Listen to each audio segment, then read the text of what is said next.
Prêt à atterrir à Poitiers, cet avion arrive de La Rochelle. Dans 20 minutes, il redécollera pour Lyon. Après un confinement assez long, le trafic aérien redémarre et les passagers reprennent peu à peu leurs habitudes.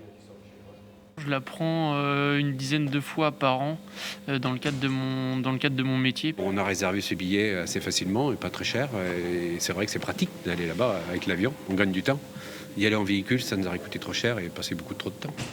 En avril dernier, ils étaient moins de 200 passagers à emprunter cette ligne à destination de Lyon.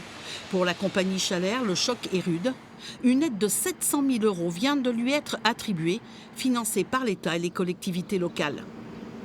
Il faut savoir que ces lignes d'obligation de service public, que sont ces lignes de désenclavement de territoire, sont par essence toujours subventionnées par les fonds publics.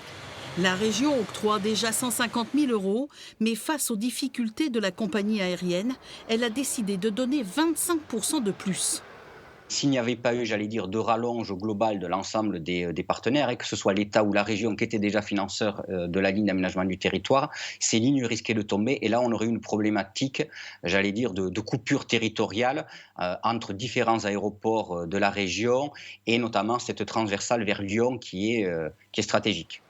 Pour le directeur de l'aéroport de La Rochelle, cette baisse de fréquentation n'est que temporaire. La ligne retrouve peu à peu son public. Depuis que le confinement a cessé, il y a une augmentation importante du côté de Poitiers d'ailleurs, puisque l'avion s'arrête à Poitiers et La Rochelle. Et donc on a en effet maintenant à peu près 50 à 60% de clientèle dans l'avion.